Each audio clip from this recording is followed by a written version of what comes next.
Okay, start po tayo sa ating pag-aaral. Magpatuloy tayo. Ngayon po ay nasa libro na tayo ng Habakkuk, still one of the minor prophets. Pinamagatan po natin itong Navigating Doubt and Finding Joy.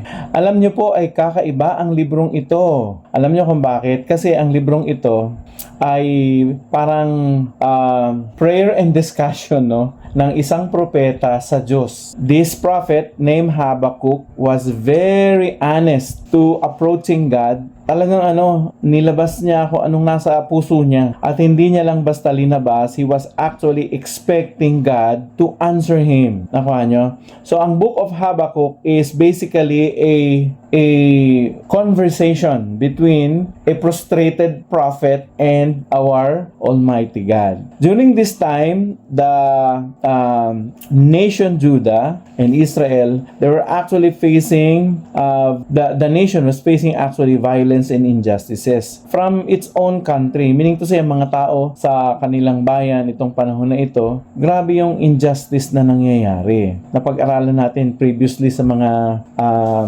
libro, no, minor prophets na pinag-aralan natin ng mga nakalipas na linggo. Laging ang tema yung injustice. And so this time, this prophet starts to ask God. Nagtatanong siya. At ang pinakatanong niya, Lord, why is this happening? Bakit nangyayari itong injustices na ito? And basically, he was pouring out his heart, very honest, but instead of an easy answer, God calls him for a deeper trust in teaching. Ang Panginoon di lang siya nagbigay ng isang simpleng sagot, kundi actually he was challenging this person, this prophet, to trust the Lord. Napaka-short lang ng librong ito. In fact, sa isang upuan pwede mong basahin siya at tapusin. Pero very powerful yung tema ng libro kasi sinasagot niya yung mga puso na merong duda.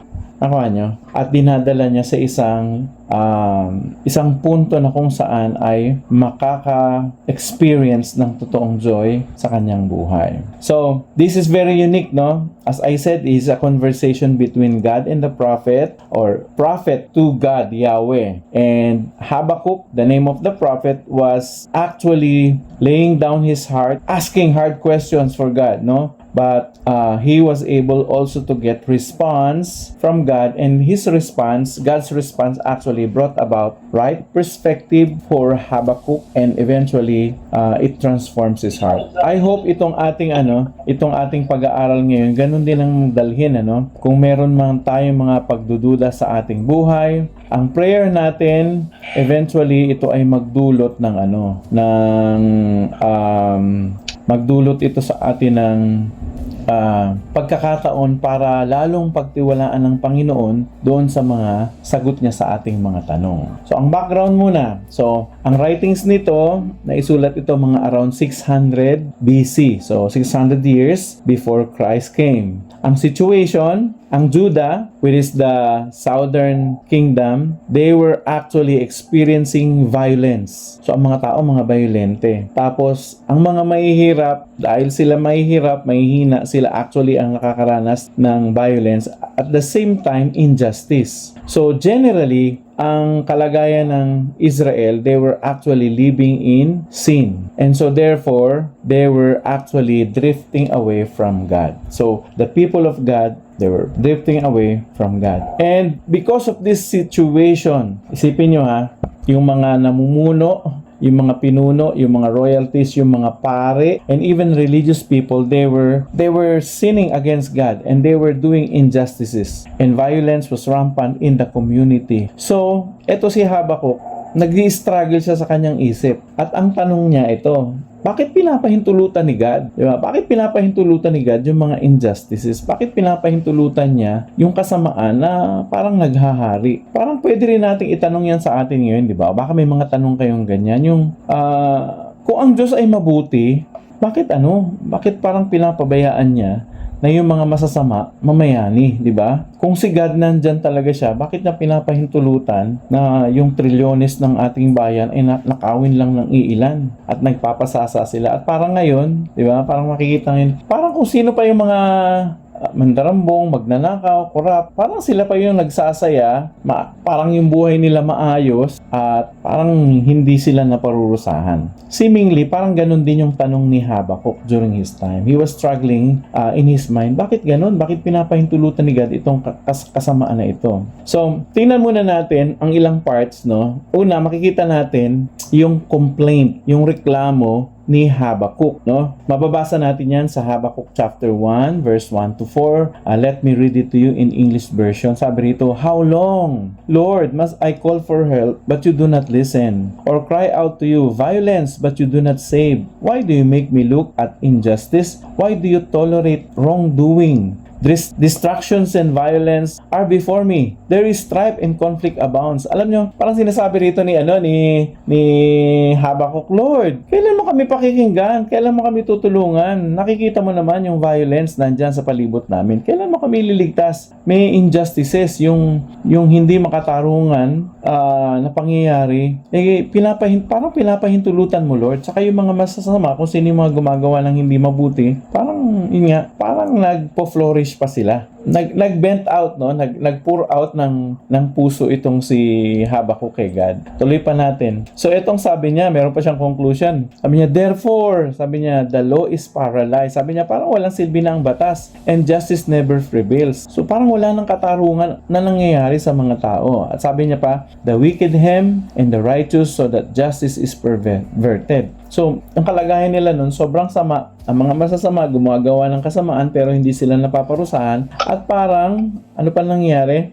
Yung katarungan nababaluktot. Parang familiar sa ating nangyayari ngayon, Kung sino yung may kasalanan, sila yung hindi pinapatawag sa hearing, sila yung hindi na dinimanda. Tapos kung sino yung mga nagsasalita against doon sa mga corruption na ito, parang sila pa yung hinuhuli, dinidimanda, pinaparatangan ng kung ano-ano. Parang parehong-pareho yung nangyari sa time ni Habakkuk. So, he was actually pouring out his heart to God. Sinasabi niya, Lord, bakit ganito? Bakit pinapabayaan nyo? Parang ganun yung sinasabi ni Habakkuk. So, ang issue rito, ang reality, sinasabi niya, bakit daw yung mga wrongdoing ay parang natotolerate. So, you will notice doon sa mga salita ni Habakkuk yung realidad. Na sinasabi niya, una, parang yung mga masasama, parang walang nagche-check sa kanila, walang humuli sa kanila. Tapos hindi lang yun, yung katarungan parang hindi na ibibigay o kaya matagal siyang ibigay. At sa kalagitnaan ng lahat ng pangyayaring ito ang sinasabi niya, parang Lord, wala kang ginagawa, parang silent ka lang. Yun yung feeling ni Habakkuk. So, anong mga lessons na pwede nating matutunan dito? Doon sa sinabi ni Habakkuk. Alam niyo, sinulat niya pa nga ito, eventually napasama pa sa Bible, binabasa natin ngayon. So, what lesson can we learn from this? Ito, lesson number one, it's okay to bring your questions to God. Katulad ni Habakkuk, hindi niya itinago yung kanyang mga pagdududa. Yung questions niya na, Panginoon, meron ba talagang katarungan? Nandiyan ka ba talaga? Concerned ka ba sa amin? Nakuha niyo, naging open siya. He brought his doubts to God directly. He was pouring out his heart. Nakuha niyo? Let me point this out. Alam niyo, yung pagtatanong ng ganun sa Panginoon, hindi yun kabastusan. You were actually pouring out your heart. Parang, Lord, itong nararamdaman ko eh. And I should tell you, honest faith is not weak faith. Kapag honest ka sa nararamdaman mo at nakikita mo, and you're starting to say, Lord, bakit nga ba ganito? Ba't gantong nararamdaman ko? Ba't gantong nakikita ko? Ba't parang feeling ko, walang justice? And you know what? God is not surprised with your doubts, with your feelings, with your emotion, and you can honestly bring your questions to God. Pwede, Nakuha nyo?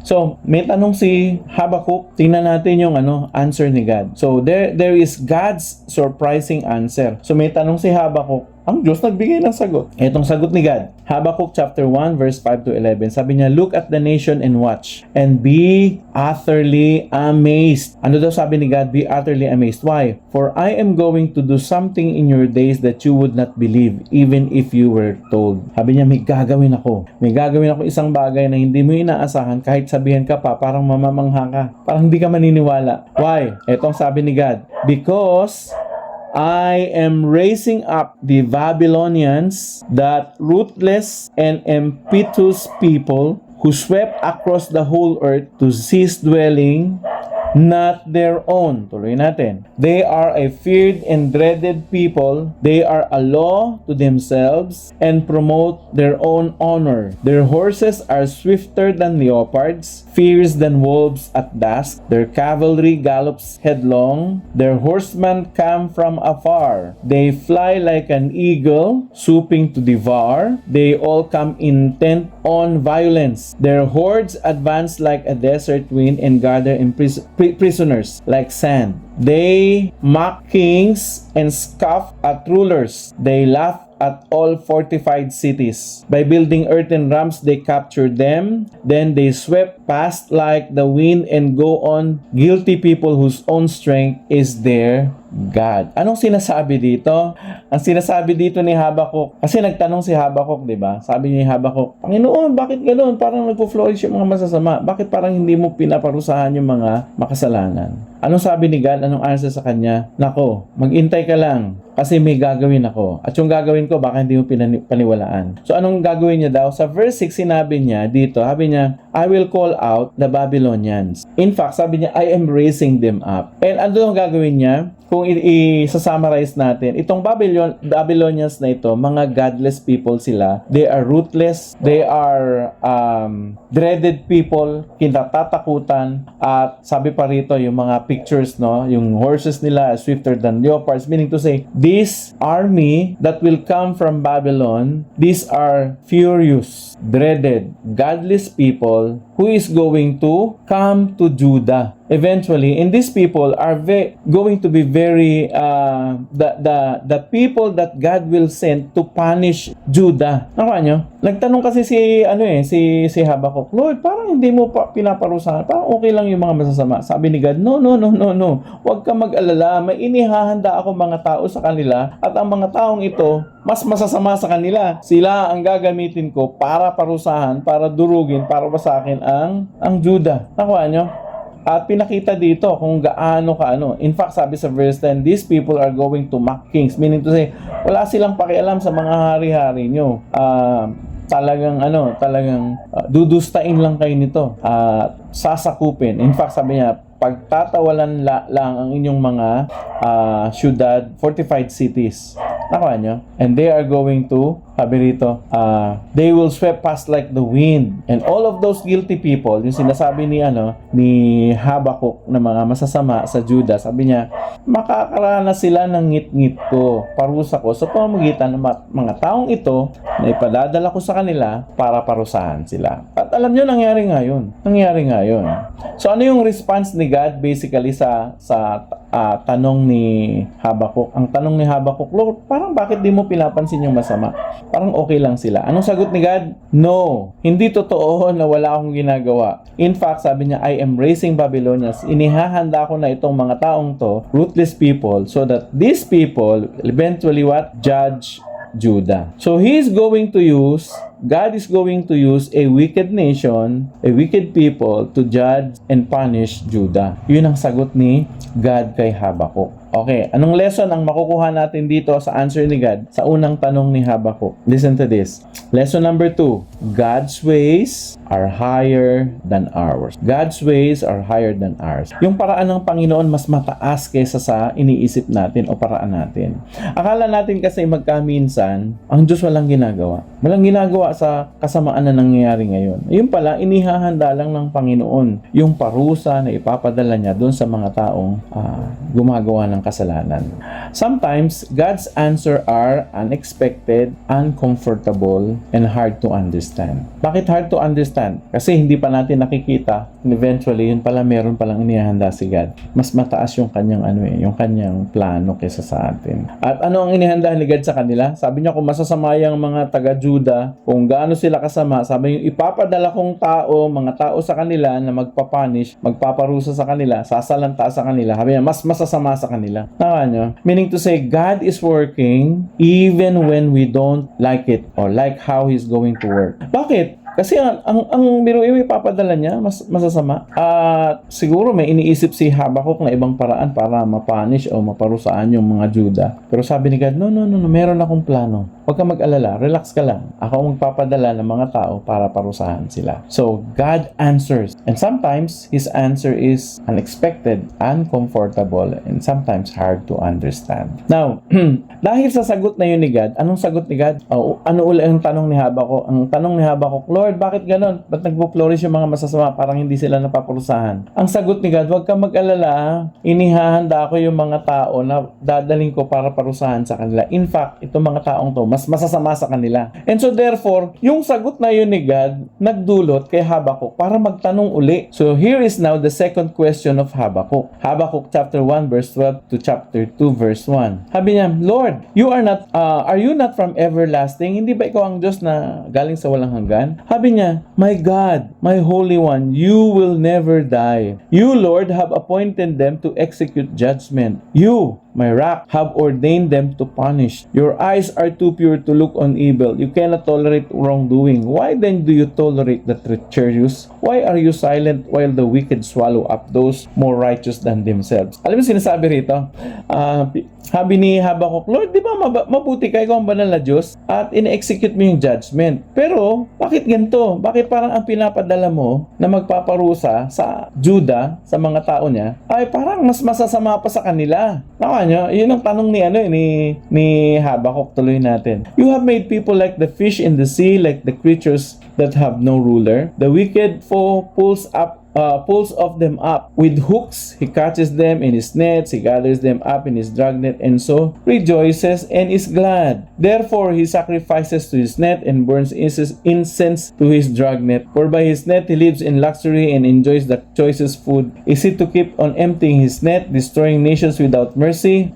Chapter 2 verse 1, I will stand at my watch and station myself on the ramparts. I will look to see that he will say to me and what answer I am to give this complaint. Alam niyo, kung susumahin ko sinabi ni Habakuk, Lord, simple lang, bakit ang gagamitin mong mga tao para magparusa sa bayan namin? Parang mas masasama pa sila sa amin. Oo, alam ko masasama yung bayan namin, yung mga tao dito, corrupt, mga tao dito, may injustices, violent, and they were harassing the weak people. Pero, ang gagamitin mo? Ang gagamitin mong tao para parusahan itong mga to, mas mga makakasalanan pa, mas mga violente pa, at mga mas masasama kaysa sa amin. Sabi niya, Lord, hintayin ko sagot mo. Hintayin ko sagot ko. Gusto kong malaman ang sagot mo, bakit ito ang gagamitin mo? Parang sinasabi niya, why would you use a wicked nation to judge us? Yun ang pinaka-sinasabi ni Habakuk sa pangalawang tanong niya. Anong unang tanong? Lord, bakit parang pinamabayaan mo na walang parusa yung mga makasalanan? Sabi ni God, no, may inihahanda ako para parusahan sila, mas masasama pa sa kanila. Pangalawang tanong ni Habakuk, Lord, bakit ang gagamitin mong mga tao para parusahan to mga taong to? Kami, basically yung Juda, parang mas masasama pa sa amin. Bakit? Yun ang tanong ni Habakuk. Tingnan natin yung sagot ni God. Pero bago yung sagot ni God, let's find out anong pwede nating matutunan dito. Lesson number 3. Faith keeps seeking understanding. Ang pananampalataya, nagpapatuloy siya sa paghahanap ng pagkaunawa. Kasi nag-struggle si Habakuk. Una, nag-struggle siya. Bakit parang hindi napaparusahan yung masama? Pero sinabi ni God, no, parurusahan ko yan. In fact, gagamitin ko yung bayan na mas masama sa kanila para parusahan sila. Tapos hindi naintindihan ni Habakuk, paano nangyari yun, Lord? Pero alam nyo, yung itong propetang ito na may pananampalataya, he was wrestling over his mind and he was keep on seeking wisdom and understanding from God. And you know what? Listen to this. Habakkuk doesn't just walk away. He actually waited for God to answer. What lesson can we get from this? Faith asked but also waits. Alam niyo, ang pananampalataya, pwede siyang nagtatanong sa Diyos para makakuha ng tamang sagot. Pero yung pananampalataya, naghihintay din dapat sa sagot. And when God answers, you are willing to submit yourself to God's answer. So, anong naging sagot ni Yahweh, ni God kay Habakuk dun sa pangalawang tanong niya? Ito, God's answer, the just shall live by faith. Habakuk chapter 2 verse 2 to 4. Etong sabi niya, write down the revelation and make it plain on tablet so that a herald may run with it. For the revelation awaits an appointed time. It speaks of the end and will not prove false. Sabi niya ito, though it linger, wait for it, it will certainly come. Sabi niya, sigurado darating to. And it will not delay. See, the enemy is popped up. His desires are not upright. So, anong mangyayari? Sabi niya, ang mga kalaban, no? Eventually, they are going to pop up. And his desires are not upright. Pero meron ditong malaking revelation si God na binigay kay Habakuk. Sabi niya, but the righteous person will live by faith or by his faithfulness. Ano daw? Ang matuwid na tao daw ay mamuhay ayon sa kanyang pananampalataya. So anong sagot ni God kay Habakuk? Anong tanong uli ni Habakuk? Ang tanong ni Habakuk, Lord, bakit ang gagamitin mo? Parang mas masama pa sa amin. Para parusahan kami. Ang sagot ni God ito, listen Habakuk, sabi niya, the righteous shall live by faith. Sabi niya, ang matuwid, sila yung mga taong namumuhay sa pananampalataya. So, what lesson can we learn from God's answer? Faith is trusting God when you don't understand. Pag si God merong ni-reveal, totoo yun, tama yun, mabuti yun. Kaya lang, may mga time na pag may ni-reveal si God sa atin, minsan hindi natin agad naiintindihan. Kadalasan kasi, yung sinasabi ni God, kontra doon sa inaasahan natin. Nyo? Mas higher yung thoughts ni God kaysa sa atin. Now, even though we don't understand God's answer, we still have to operate in faith. Not based on feelings, not based on circumstances, but based on who God is. Parang ganito, simplihan natin. Kung hindi mo naiintindihan yung direction ni God sa'yo, kung hindi mo naiintindihan yung instruction sa'yo ni God, nagre-wrestle ka sa isip mo, bakit ganito? Bakit ganito? Parang mali sa pananaw ko. Ang pagtiwalaan mo, hindi yung pagkakaintindi mo. Ang pagtiwalaan mo ay yung pagkakilala mo kung sino si God. Kung sino ang Diyos. Tama niyo? Babalik tayo lagi doon. Sino ba ang Diyos na nagbibigay? Ano nga ba siya? Siya ay banal, siya ay mabuti at hindi siya kailanman nag-isip sa kasama mo. Siya ay mapagpatawad, siya ay mahabagin, siya ay mabuti. Yung lahat ng katotohanan na yun ay katangian ng Diyos. So kung meron tayong mga mensahe, mga revelation ni God, parang hindi ko naintindihan to, Lord, bakit ganito ang circumstances, bakit ganyan? If you don't understand what He's actually telling you, at least trust His character. Pagtiwalaan mo kung sino ang Diyos sa buhay mo, na siya ay pag-ibig, banal, mabuti, matuwid. And so therefore, kahit hindi mo naiintindihan yung situation, basta naiintindihan mo at nauunawaan kung sino ang Diyos at kung paano siya nag-ooperate, then you will be at peace. Nakanyo? So, faith asks but also waits.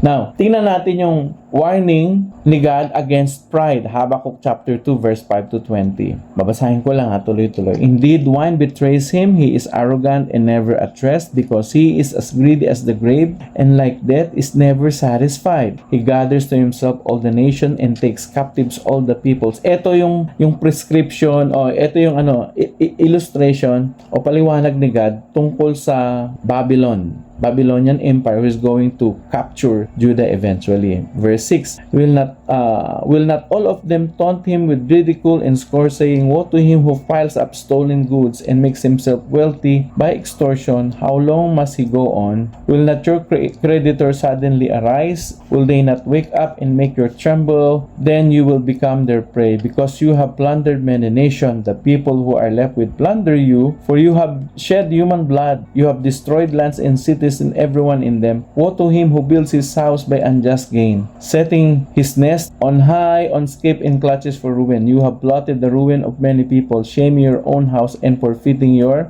life. So, sinasabi dito, itong mga taong to na gumagawa ng kabuktutan at kasamaan, sabi niya, eventually they are going to be destroyed also. They're going to suffer. They have consequences to experience.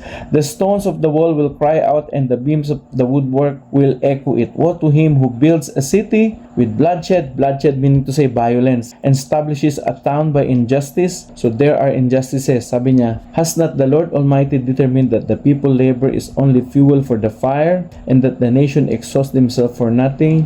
For the earth will be filled with the knowledge of the glory of the Lord as the water covers the sea. Woe to him who gives drink to his neighbors, pouring it from the wineskin till they are drunk, so that he can gaze on their naked bodies. He will be filled with shame instead of glory. Now it is your turn, drink and let your nakedness be exposed. The cup from the Lord's right hand is coming around to you, and disgrace will cover your glory. So this is actually illustrating what's going to happen to Judah. The violence you have done to Lebanon will overwhelm you, and your destruction of animals will terrify you, for you have shed human blood. You have destroyed lands and cities and everyone in them. Of what value is an idol carved by craftsman, or an image that teaches lies? For the one who makes it trusts in his own creation. He makes idols that cannot speak. Ito naman, ina-address dito, they have become actually a people who worship false gods.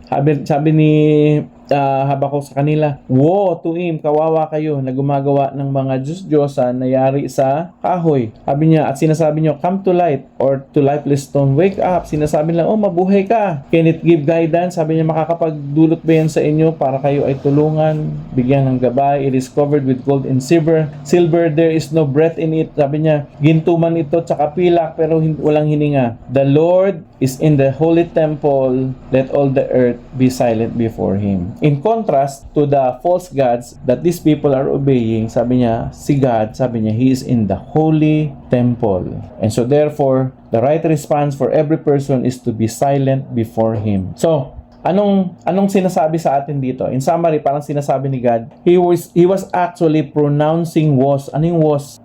Parang parusa. Parang sinasabi ni God, kawawa kayo. Sino yung mga kawawa? Ito yung mga greed, sakim. Sabi, kawawa kayo na mapagawa ng injustices. Kawawa kayo na mga gumagawa ng violence, at kawawa kayo mga tao na sumasamba sa Diyos-Diyosan. And God were actually against those people. The greedy, the injustice person, the violent, and the idolaters. So lesson 5, what can we learn from this? God will judge evil in His time. And there is no escape. No injustice escapes God's sight. Anong sinasabi sa atin yan?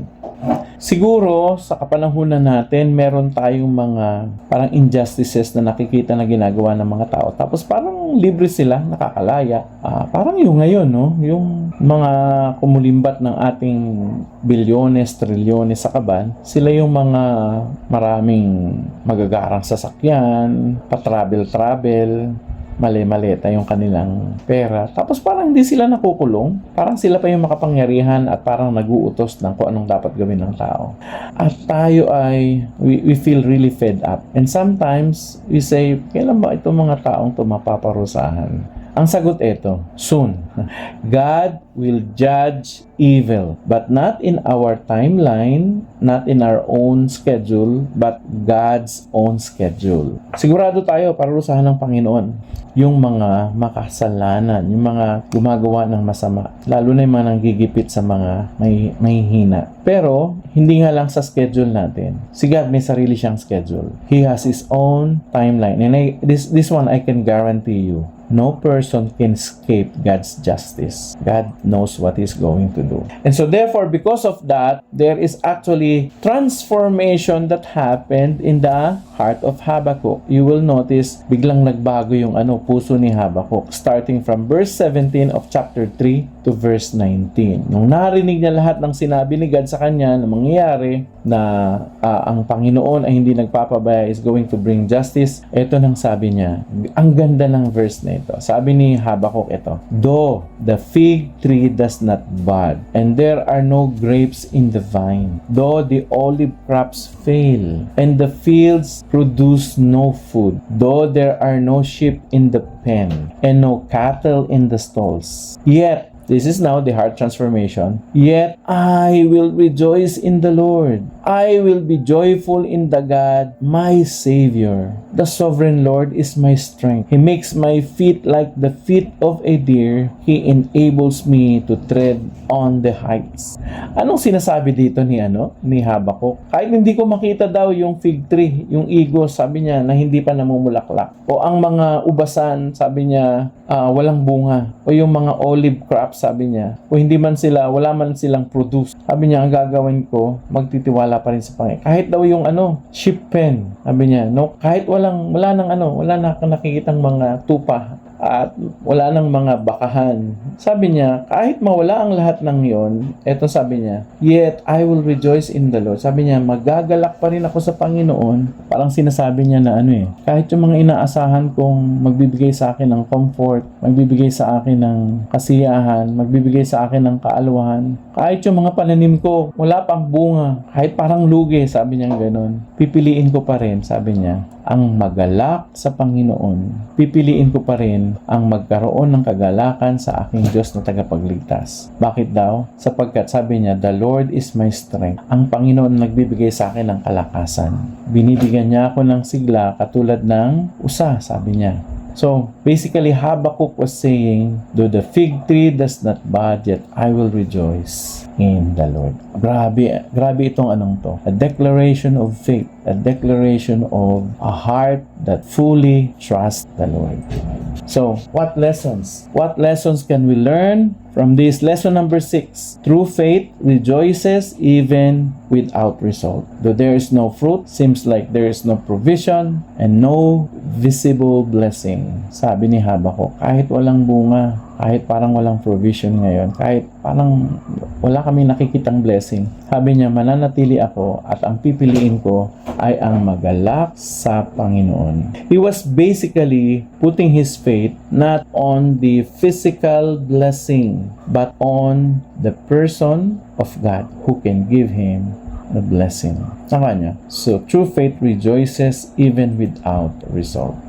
So, doon tayo natatapos. Ang buong Habakuk, ito yung mga key themes niya. So, Book of Habakkuk is basically saying God is sovereign. Meaning to say, He is in control. Sabi ni Habakuk, Lord, bakit nangyayari to? Sabi ni God, no, akong bahala. Kontrolado kang lahat. Pangalawa, you will read in Book of Habakkuk that God is just. Meaning to say, don't worry, He is going to deal with evil. Sa ngayon, sabi niya, parang wala ka pang nakikita, pero huwag ka mag-alala, may inihanda ako. Makakaranas siya ng parusa. Number 3, faith is essential. Listen, trust is over understanding. There are times that we can't fully understand what God is doing, but we have to trust His character.